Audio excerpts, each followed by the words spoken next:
Welcome to another behind the scenes episode of The PA is In. Today I'm sharing with you an open letter to new graduates entering the medical field. Dear new graduate, welcome to medicine.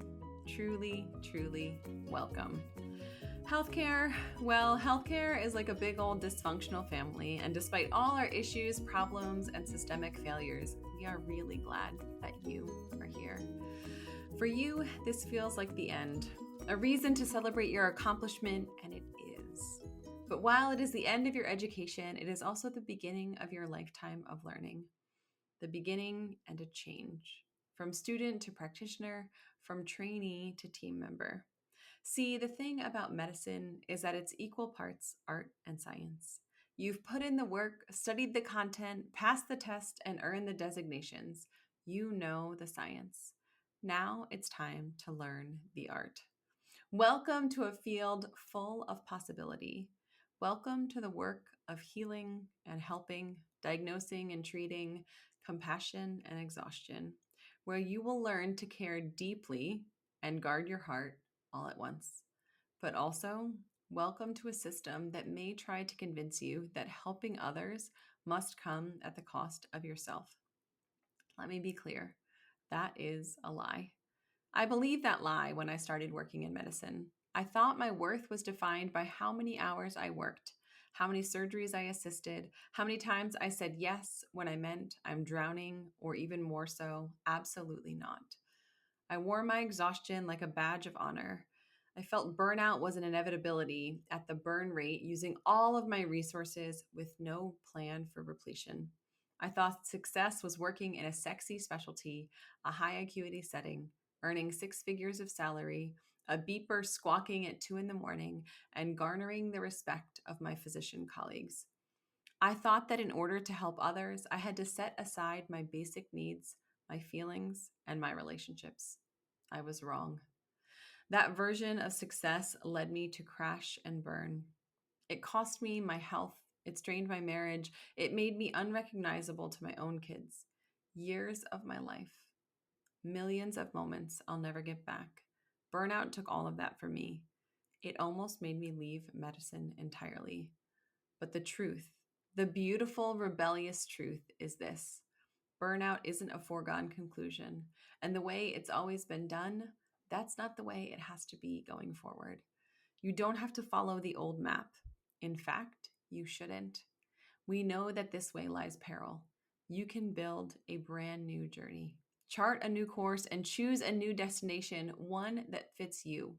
You can negotiate, and please do this early and often, again and again. Negotiation is a skill that takes practice, and when you learn it, you can do healthcare differently. You can change the culture. You, yes, you, even as a new graduate, can lead by example. You can empower yourself and positively impact those around you. I'm reminding you to build the boundaries, know your limits, and communicate them clearly. Success for me today looks like working clinically 3 days a week and serving in my business for 2.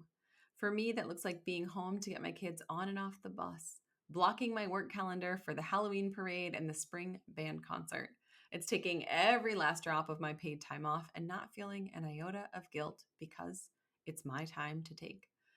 Success has come to mean making a difference in my patients' lives while building a life that I love. It's creating financial margin and professional freedom so I can choose this work, not feel trapped by it. So here is my advice to you, the kind they didn't teach you in school. Don't follow someone else's definition of success. Define your own. Do not, I repeat, do not ignore your finances. Money doesn't buy happiness, but being in a great financial spot gives you choices. Learn to track and quantify your value in a meaningful way. This means collecting data, tracking volumes, billing codes, and revenue generated. Someday, someone is going to ask you to prove your worth, whether to save your job, land you a promotion, or to help you earn more. Be ready.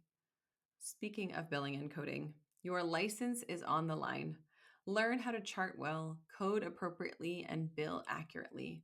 Rely on your team, but have a solid understanding of how this works. Don't stay in a job that breaks you because it looks good on paper. It's okay to make a change. Take the job, leave the job, change specialties, move home, move away, pivot, change your mind, and be open to the possibilities that exist. Medicine is healthcare, but it's also a business. Learn to think in a business-minded way. Be observant and curious about how your organization and healthcare at large works. Figure out what you deeply value and build a career and, more importantly, a life around those values.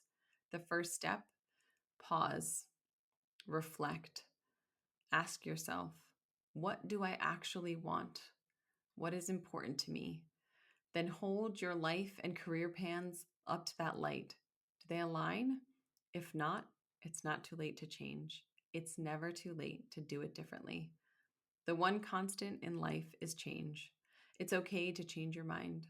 It's great to grow and change personally and professionally. Don't neglect yourself, your ongoing learning, or your personal development. You are entering this profession at a time when the old guard is shifting, tides are turning, and things are changing, which can feel really scary, but it is also great news for you. You don't have to prove yourself by burning out. You don't have to earn your worth through self-sacrifice. It's okay to say yes sometimes and no other times. No is a complete sentence. You are allowed to thrive, not just survive while working in medicine. You are allowed to rewrite the rules.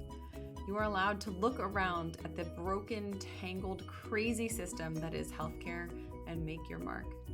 Change the things that are outdated, inefficient, or ineffective. And I'm cheering for you as you do. With hope, a spirited high five, and a hug, welcome to medicine. We are so glad that you are here.